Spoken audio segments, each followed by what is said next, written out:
நம்மகிட்ட வந்து கேட்பாரு, "சார், ஒரு நல்ல படம் எடுக்கிறதுக்கு என்ன விட்டா வேற யார் சார் இருக்கா? நீங்களே சொல்லுங்க. ஒரு டைரக்டர் இங்க இருக்கானா சார்?" அப்படின்னு என்கிட்ட கேட்பாரு. நானும் ஒரு டைரக்டர் தான். தங்கர் பச்சன் மிகப்பெரிய திறமைசாலியா இருக்கலாம். இந்த கதை ரொம்ப பிரமாதமான கதையா இருக்கலாம். அங்க தான் எனக்கு மாறுபட்ட கருத்து இருக்கு இந்த கதை. நிஜமாவேங்க உண்மைய பேசுறதுக்கு வந்து ஒரு பெரிய மரியாதையே இருக்காது நாட்ல. நிஜமாவே. அந்த அதிர்ச்சியான தகவல் தான் நான் சொல்லப் போறேன். உண்மைக்கும் எதார்த்தத்துக்கும் மரியாதையே கிடையாது. அந்த அதிர்ச்சி தான் நான் பின்னாடி சொல்லப் போறேன். காதலி வந்து பொய். காதலனோ, காதலியோ பொய். பட் காதல் மட்டும் தான் நிஜம். பார்த்திபன் சார். பார்த்திபன் சாரோட நடிப்பு பத்தி, அவருடைய டைரக்ஷன் பத்தி சொல்ற அளவுக்கு நான் தகுதியானவனா அப்படின்றது தெரியல. ஆனா ஒவ்வொரு படமும் அவர் நடிக்கிறது போது, சின்ன சின்ன உணர்வுகளையும் ரொம்ப அழகா வெளிக்காட்டி, நம்மளோட கனெக்ட் பண்ணிக்கிற மாரியான ஒரு பெர்ஃபார்மன்ஸ ஒவ்வொரு படத்திலயும் குடுத்துட்டே இருப்பாரு. அது காமெடியா இருக்கலாம், வில்லனா இருக்கலாம், எமோஷனா இருக்கலாம். அழகி அவர் கரியர்ல ரொம்ப முக்கியமான படம். சண்முகமா வந்து பேசுறதுக்கு அழைக்கிறேன் சார். வாங்க சார்.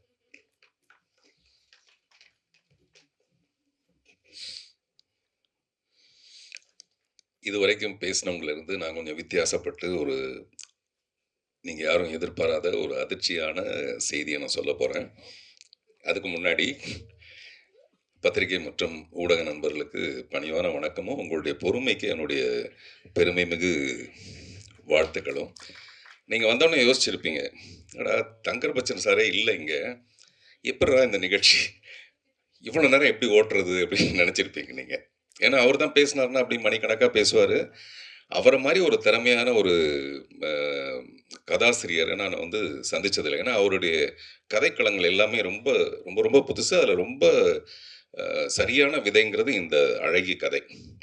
இந்த படத்த அவர தவிர வேற யாராலயும் இந்த உலகத்திலேயே வெற்றி அடைய வச்சிருக்க முடியாது. அதுக்கு என்ன காரணம்னு நான் அப்புறம் பின்னாடி சொல்றேன். அதான் அந்த அதிர்ச்சியான தகவல்.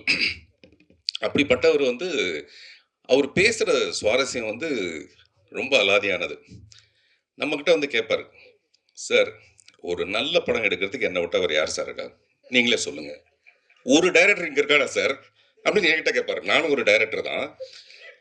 எவனாவது ஒரு நல்ல படம் எடுக்கிறதுக்கு இந்த தமிழ்நாட்டுல இருக்கானா சார்? என்ன விட்டா ஒரு டைரக்டர் நீங்க சொல்லுங்க சார் அப்படின்னுவாரு. இப்ப அதே தான் இப்ப வந்து அவரு பிரச்சாரத்துல சொல்லிட்டு இருப்பாரு. என்ன விட்டா உங்களுக்கு நல்லது செய்றதுக்கு வேற எவனாவது இங்க இருக்கானா? எவனாவது வரானா வீதியில பாருங்க. அதனால உங்க ஓட்ட வந்து நீங்க எனக்கு போடணும். என்ன போடுறீங்களா இல்லையா? அப்படின்னு வீட்டுக்குள்ள போய் சண்டை போட்டுட்டு இருப்பாரு இந்நேரம். அதனால நிச்சயமா அவர் தான் நாளைய எம்பி அந்த தொகுதிக்கு. அவருக்கு முன்கூட்டியே வாழ்த்துக்கள். விதை முளைக்க நீர், நிலம், ஒளி எல்லாம் வேண்டும். விதை முளைக்க நீர், நிலம், ஒளி எல்லாம் வேண்டும். கவிதை முளைக்க நீ போதும் எனக்கு. நான் இங்க சொல்ல வந்தது வந்து இந்த கவிதைக்கு முன்னாடி, அப்படி ஒரு தங்கர் பச்சன் சார் இருந்திருந்தாருன்னா, இந்த நிகழ்ச்சி வந்து சுவாரஸ்யமா போயிருக்குமேங்கிற உங்களுடைய குறைய தீர்க்கிறதுக்காக, திரு கருணாநிதி அவர்கள் அவ்வளவு அழகா அவருடைய தமிழ் கருணாநிதினாவே தமிழ் தான். தமிழ்னா கருணாநிதி தான். அதனால இப்பவும் நமக்கு மறைந்த முதல்வர் கருணாநிதியை ஞாபகப்படுத்துற அளவுக்கு அவருடைய அழகான தமிழ். அதே மாரி தளபதி பேசுனது எல்லாமே உண்மையான விஷயம் தான். இன்னும் நெறைய இருக்கு. இன்னும் ஒரு 30 நாளைக்கு பேசுற அளவுக்கு இருக்கு. அவ்வளோ உள்ள ஆழங்கள்லாம் இருக்கு. அதுக்கு நடுவுல நீங்க கைத்தட்டி அத கெடுத்துட்டீங்க. பரவால்ல. அ நிஜமாவேங்க உண்மைய பேசுறதுக்கு வந்து ஒரு பெரிய மரியாதையே இருக்காது நாட்ல. நிஜமாவே. அந்த அதிர்ச்சியான தகவல் தான் நான் சொல்லப் போறேன். உண்மைக்கும் எதார்த்தத்துக்கும் மரியாதையே கிடையாது. அந்த அதிர்ச்சி தான் நான் பின்னாடி சொல்லப் போறேன். இப்ப நான் சொன்னது விதை முளைக்க நீர், நிலம், ஒளி எல்லாம் வேண்டும். கவிதை முளைக்க நீ போதும் எனக்கு. கவிதைன்றது ரொம்ப அழகான ஒரு விஷயம். அதுக்கு வந்து நீ மட்டும் இருந்தா போதும்டி நான் கவிதை எழுதிருவேன். அசை போட்டு விட்டால் சூயிங்கத்தை கூட உம்மிடம் மனம் வராத எனக்கு. அசை போட்டு விட்டால் சூயிங்கத்தை கூட உம்மிடம் மனம் வராத எனக்கு. உன் நினைப்ப மட்டும் எப்படி? கொஞ்ச நேரம் அப்படி அசை போட்டா அந்த சூயிங்கத்த கூட என்ன துப்ப மனசு வரல. ஆனா உன்னுடைய நினைப்ப நான் எப்படி மிஸ் பண்ணுவேன்? இதெல்லாம் அழகான காதல் கவிதைகள். விலக விலக புள்ளி தானே, நீ மட்டும் எப்படி விஸ்வரூபம்? நம்மள விட்டு விலகி போச்சுன்னா, அது புள்ளியா மறைஞ்சு போயிடும். ஆனா நீ மட்டும் எப்படி இன்னும் விஸ்வரூபம் மாரி அழகியா மனசுலயே இருக்க? நம்மளுடைய காதலிக்கெல்லாம் வந்து வேற வேற பேர் இருக்கலாம். ஒவ்வொருத்தரும் காதலிக்கிற பெண்ணோட பேர் வேற எல்லாம் இருக்கும். ஆனா அவங்க எல்லாருக்கும் பொதுவான ஒரு பேர் வந்து அழகி தான். அவளுக்கு பேரெல்லாம் வேற என்னென்னமோ இருக்கும். அந்த அழகின்றது அவளுடைய அழக சொல்ற ஒரு விஷயம் இல்ல. அது இவனுடைய மனசோட அழகு அது. இவனுடைய மனசோட பார்த்தா, அந்த பொண்ணு வந்து மிக அழகா இருப்பா. அப்படிப்பட்ட ஒரு காதலி. அதே மாரி உலகம் பூரா இருக்கிற காதலர்கள், காதலை இன்னமும் எவ்வளவு அழகா அ மெய்ப்பிட வச்சிருக்காங்க. காதல எவ்வளோ மதிக்கிறாங்கன்றதுக்கு ஒரு சரியான சான்று தான், இந்த 22 வருஷம் கழிச்சு நடக்கிற இந்த அழகிக்கான இன்னமும் எதிர்பார்ப்பு. அதுதான் உண்மை. காதலி வந்து பொய்.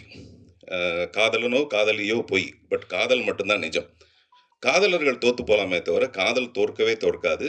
அதனால தான் இந்த அழகியும் தோற்கல. அதுதான் முக்கியமான ஒரு காரணம்.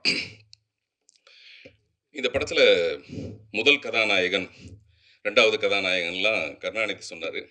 இப்ப நான் சொல்றேன், இவங்க எல்லாத்த விட பெரிய கதாநாயகன் இந்த படத்தோட தயாரிப்பாளர் திரு உதயகுமார் அவர்கள்.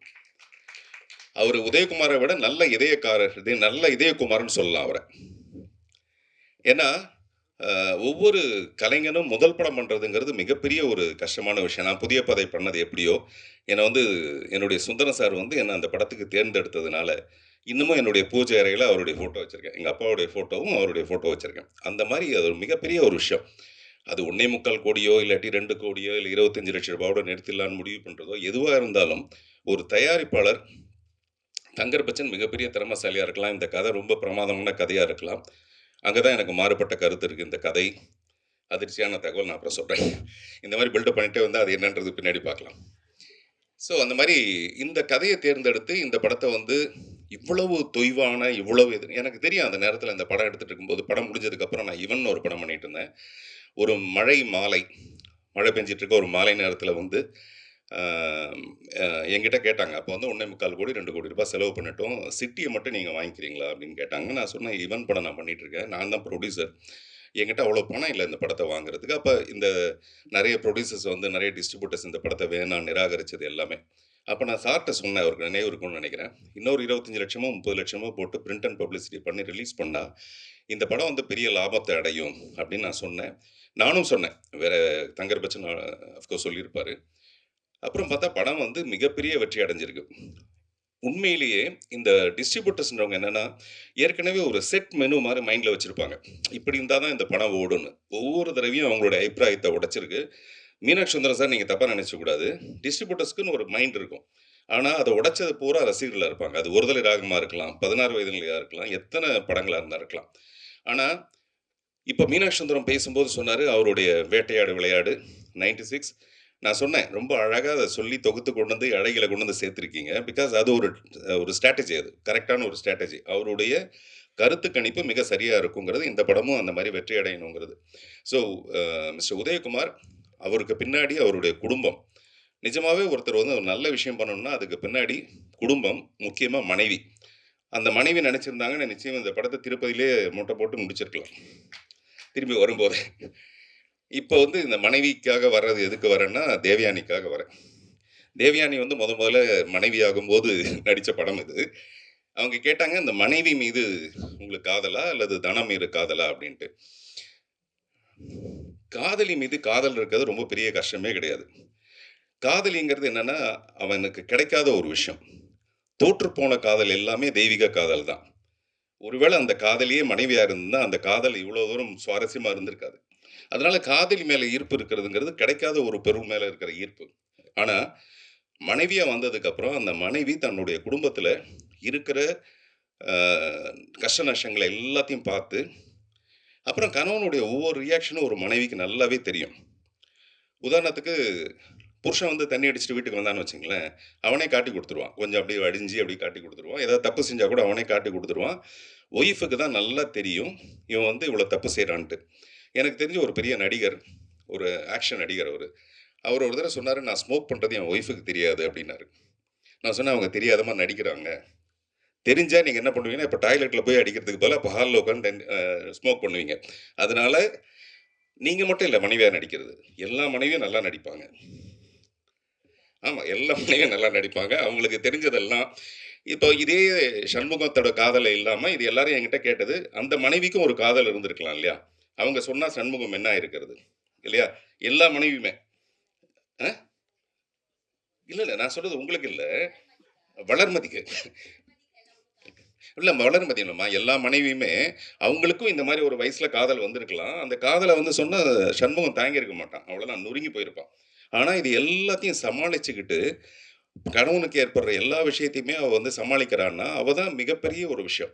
அதனால எனக்கு வந்து மனைவிய பிடிக்கும். நான் இப்ப நீங்க பேசுறதுக்கு முன்னாடி நான் சொல்லலாம்னு நெனச்சது, நந்திதா தாஸ் ஃபோட்டோவ விட டெஃபினட்டா தேவயானி ஃபோட்டோவ பெருசா வச்சிருக்கணும். அப்படின்னு நான் சொல்லலாம்னு நினைச்சேன் சத்தியமா. ஏன்னா, இல்ல நமக்கு எப்படி தெரியுதுன்னா, நமக்கு கிடைக்காத ஒரு விஷயத்து மேல ஒரு பயங்கர பூரிப்பு இருக்கு. அதுவும் சாதாரண பூரிப்பு கிடையாது. சோளா பூரிப்பு. நீங்க பேசும்போது வந்து தெரியுங்களா? அந்த மாரி ஒரு சோளா பூரிப்பு இருக்கு. ஆனா, கிடைச்ச விஷயத்தோட மகிமைய நம்ம அடையறதே கிடையாது. அத புரிஞ்சுக்கிறது கிடையாது. அப்படி ஒரு மகிமையான ஒரு விஷயம் தான் அந்த கேரக்டர். இப்ப இல்ல நான் எப்பவுமே சொல்லுவேன், தேவயானுடைய பாத்திரமும், அது அவங்க நடிச்சதும் ரொம்ப சிறப்பா இருந்ததுன்னு. அதுக்காக நந்திதாசன் நான் குறைவா சொல்லல. நம்ம எப்பவுமே அப்படிதான் தூக்கி வச்சு கொண்டாடுவோம். ஸோ, அதனால உங்க கேள்விக்கு பதில் வந்திருக்கும்னு நெனைக்கிறேன். ஆ ஸோ நந்திதா தாஸ் வந்து இந்த படத்துக்கு ரொம்ப ரொம்ப பொருத்தமான ஒருத்தவங்களா இருந்தாங்க. பட் ஷூட்டிங் ஆரம்பிச்ச முதல் நாள், 2வது நாளே அவங்க என்ட்ட சொன்னாங்க, தளபதிகிட்ட சொன்ன மாரி, "இது நமக்கு சுத்தமா ஒத்து வராது இந்த படம். அதனால நான் போயிடுறேன்" அப்படின்னாங்க. அப்புறம் ஏன்னா தங்கர் பச்சன் பேசுற இங்கிலீஷ் வந்து அந்த மாரி இருந்திருக்கும்னு நெனைக்கிறேன். அவரு எக்ஸ்ப்ளைன் பண்றதுக்குள்ள. அப்புறம் நான் ரொம்ப கன்வின்ஸ் பண்ணி அவங்ககிட்ட இப்போ சமீபத்தில அவங்கள இன்டர்வியூல கூட சொல்லியிருப்பாங்க. நான் ஷூட்டிங்கில அவங்களுக்கு ஹெல்ப் பண்ணேன். எவ்வளோ ஹெல்ப் பண்ணேன். டயலாக் எல்லாம் அப்படி வச்சு காமிச்சேன்லாம் சொன்னாங்க. அந்த மாரிலாம். ஸோ ஒரு படம் நல்லா வர்றதுக்கு பின்னாடி நெறைய நல்ல முயற்சிகள், அதுக்கு பின்னாடி இவங்க எல்லாருமே அப்புறம் என்னுடைய சின்ன வயசா நடிச்ச பசங்க எல்லாருமே, அ இவங்க எல்லாருமே அதுக்கு ஒரு பெரிய ஸ்ட்ரென்த். பட் அப்ப சொன்ன புரொடியூசர்ஸ், டிஸ்ட்ரிபியூட்டர்லாம் என்ன சொன்னாங்கன்னா, "பார்த்திபனுடைய பாகத்த அதிகப்படுத்துங்க. இந்த குழந்தைங்களுடைய போர்ஷன்ஸ குறைச்சிருங்க" அப்படின்னு சொன்னாங்க. ஆனா, அந்த குழந்தைங்க போர்ஷன் தான் அந்த படத்தோட வெற்றிக்கு ரொம்ப ரொம்ப முக்கியமான காரணமா இருந்தது. அத நான் மனசுல வச்சுட்டு இப்ப நான் டீன்ஸ்ன்னு ஒரு படம் பண்ணிட்டு இருக்கேன். ஒரு 13 குழந்தைங்கள வச்சுக்கிட்டு டீன்ஸ்ன்னு ஒரு படம், ஒரு அட்வென்ச்சரஸ் த்ரில்லர் ஃபில்ம். அந்த படம் அடுத்த மாசம் ரிலீஸ் ஆகுது. வருகிற 6ஆம் தேதி கமலா தியேட்டர்ல அந்த படத்தோட ஆடியோ லான்ச்சு. பத்திரிகை நண்பர்கள் எல்லாருக்கும் தனியா வரும். இருந்தா கூட நான் சொல்றேன், இந்த சந்து கிடைச்சா சிந்து பாடுறதுங்கிறது இதுதான்.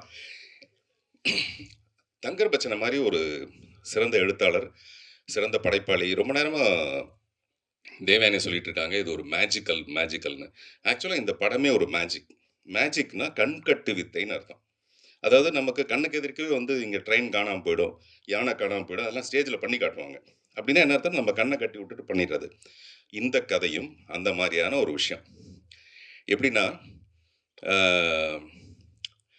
நம்ம எல்லாருமே எடுத்துக்குவோம். சண்முகம் மாரி அவன் ஒரு வெட்னரி அ டாக்டர். இந்த இந்த விஷயத்த நான் எதுக்காக சொல்றேன்னா, நாளைக்கு படம் பார்க்குற ஆடியன்ஸுக்கு இந்த படம் ஒரு புதுவிதமான ஒரு ட்ரிகர் பண்ணணும். நான் சொல்ற விஷயமும், படத்துல இருக்கிற விஷயம் சரியா இருக்கான்னு பார்க்கறதுக்கான ஒரு புதுசான ஒரு விஷயத்த ஏற்படுத்தணுங்கிறதுக்காக சொல்றேன். மத்தபடி அ என் குத்தமா, உன் குத்தமான்னு அதுக்காக இல்ல. சண்முகம் மாரி ஒரு வெட்னரி ஹாஸ்பிட்டல் டாக்டர் தன்னுடைய பழைய காதலிய பார்த்தா, இந்த மாரி கொண்டு போய் ஒரு வேலைக்காரியா சேர்த்திருக்கவே மாட்டான். கரெக்ட்டா இல்லையான்னு நீங்க யோசிச்சு பாருங்க. ஒரு குடிசை எடுத்து, ஒரு தையல் மிஷின வாங்கி குடுத்து, அங்க அந்த பொண்ண கௌரவமா வச்சிருக்க முடியும் அவனால. ஆனா, இந்த கதையோட போக்க தங்கர் பச்சன் செஞ்ச விதம் எப்படி இருக்குன்னா, நம்ம எல்லாருக்குள்ளயும் அந்த காதல்னு ஒரு விஷயம் வந்து எவ்வளோ பெரிய இம்பாக்ட்ட ஏற்படுத்தணும்னா, இத நான் ஃபர்ஸ்ட் டே ஷூட்டிங்லயே கேட்டேன். ஒரு என்னுடைய வீடு பங்களால ஷூட்டிங் நடக்கும்போது நான் கேட்டேன். "இவ்ளோ வசதியா இருக்கிற ஒருத்தன், எதுக்காக அந்த காதலிய வந்து வேலைக்காரியா கொண்டு போய் நடராஜன் வீட்ல சேர்க்கணும்? எதுக்காக தன்னி வீட்ல வந்து வேலைக்காரியா சேர்க்கணும்? அதுக்கு பதிலா ஒரு தையல் மிஷின வாங்கி குடுத்து கௌரவமா வச்சிருக்கலாமேன்னு." அப்புறம் அவர் சொன்னாரு, "இல்ல, இல்ல சார். இந்த கதையோட போக்கு காதலிய பத்தினது கிடையாது. ஒவ்வொருத்தரோட மனசுல இருக்கிற காதல பத்துறது." அப்படின்னா நான் என்ன சொல்ல வரேன்னா, ஒரு எதார்த்தமற்ற ஒரு காதல் இது. காதல்ங்கிறதே எதார்த்தமற்றது தான். அது வேற விஷயம். அந்த காதல் கதைய இவ்வளவு சிறப்பா 22 வருஷம் கழிச்சு இந்த படத்த பத்தி பேச வைக்கணும்னா, அது ஒரு கதாசிரியரான தங்கர்பச்சன மீறி, ஒரு டைரக்டரான தங்கர் பச்சனால மட்டும் தான் அத சாதிக்க முடிச்சிருக்கு. இததான் நான் சொல்ல வந்தேன். கதையில இருக்கிற நெருடல்ன்றது, நம்ம நல்லா யோசிச்சு பார்த்தோம்னா, நமக்கு நல்லா தெரியும். அவள எப்படியாவது ஒரு இடத்துல கொண்டு போய் ஒரு நல்லபடியா வாழ வச்சிருக்கலாமே! எதுக்கு போய் இவ்வளோ கஷ்டப்பட வைக்கணுன்ட்டு. இது வந்து கதைக்குள்ள இருக்கிற ஒரு கதாசிரியர்கள் டிஸ்கஸ் பண்ற ஒரு விஷயம். ஆனா, இந்த இந்த கருத்தே நமக்கு தென்படாத அளவுக்கு, நம்ம மனசுக்கு வராத அளவுக்கு, அந்த மேஜிக் மாரி, கண்கட்டு வித்தை மாரி, இந்த உலகம் பூரா பரவி இருக்கிற காதல சொல்லி, அந்த காதல் மூலமாவே இந்த அழகியோட மனச சொல்லி, அத இவ்வளவு பெரிய விஷயமா பண்ணியிருக்கிறதுக்கு வந்து முழு பொறுப்பும், முழு தகுதியும் தங்கர் பச்சன்ங்கிற ஒரு மிகப்பெரிய இயக்குனரால மட்டும் தான் செய்ய முடிய ஒரு விஷயம். ஒரு சாதாரண கதைய எடுத்து சாதாரணமா டைரக்ட் பண்ணியிருக்கிறது வேற விஷயம். ஆனா, நான் சொல்ற இந்த மாரியான ஒரு விஷயம் உள்ள இருக்கும்போது கூட, அத நம்ம கண்ணுக்கு தெரியாத அளவுக்கு, அது ரொம்ப சிறப்பான ஒரு படமா பண்ணது வந்து, அவருடைய மிகப்பெரிய ஒரு திறமை. ஆ தொடர்ந்து நாங்க ஒரு 2, 3 படம் பண்ணோம். தொடர்ந்து அவரோட படம் பண்ணணுங்கிறது ரொம்ப விருப்பமான ஒரு விஷயம். அது வந்து அழகியோட வெற்றியிலருந்து நிச்சயமா இன்னும் இந்த இந்த படத்துல அதே மாரி அழகி 2 பண்ணணுங்கிறது தங்கர் பச்சனுடைய மிகப்பெரிய ஒரு ஆர்வம். அநேகமா உதயகுமார் சாருக்கு வந்து இந்த படம் வந்து கொஞ்சம் ஆ? ஆடியோ ஆடியோ ஏன் வரல? கலெக்ஷன் வரும் நல்லா. ஆடியோ விட கலெக்ஷன் நல்லா வரும் இந்த படத்துல. அதனால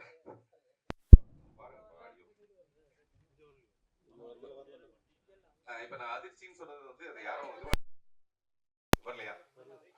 என்னப்பா?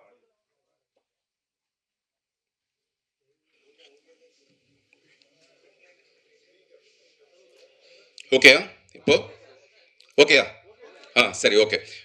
ஸோ அதனால எதுக்கு சொல்ல வந்தேன்னா, அந்த மாதிரி அழகி ரீரிலீஸ்ல இந்த படம் ஒரு வெற்றி அடைஞ்சு, அழகி 2ஆ இந்த படம் வந்து மாறணும். நந்திதா தாஸ் நேத்து கூட என்கிட்ட ஃபோன்ல பேசுனாங்க.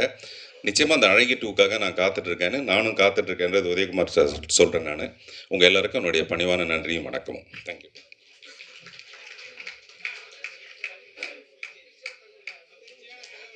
சார் அந்த அதிர்ச்சியான தகவல் மிஸ் பண்ணிட்டீங்கன்னு சொல்றேன். இல்ல அந்த அதிர்ச்சியான தகவல் தான் என்ன சொன்னோம்னா, அழகிய நம்ம இவ்வளோ தூரம் வந்து பாராட்டிக்கிட்டே இருக்கோம். அவ்வளோ மாபெரும் காவியம்லாம் சொல்லிக்கிட்டே இருக்கோம். ஆனா, அந்த காவியத்துக்கு பின்னாடி இப்படி ஒரு எதார்த்தமான ஒரு விஷயம் மிஸ் ஆயிருக்குங்கிறது சொல்றதுக்கு தான் நான் அதிர்ச்சியான தகவல்னு சொன்னேன். நீங்க அதிர்ச்சியான தகவல் அதை மீறி ஒண்ணு சொல்லிட்டு இருக்கீங்க. நான் வந்து சொல்ல வந்தது அது ஒரு எதார்த்தம் இல்லாம, எதார்த்தத்துல நம்ம செய்றத மீறி, ஆனா உலகத்துல இருக்கிற காதல்னா எவ்வளோ பவர்ஃபுல்லானதுன்றத அவரு புரிஞ்சு வச்சுக்கிட்டு, அந்த கண்கட்டு வித்தை மாரி நம்மள மயக்கி, ஏமாத்தி இந்த படத்த பெரிய வெற்றியடைய செஞ்சிருக்காருன்னு நான் சொல்ல வந்தேன். Thank you.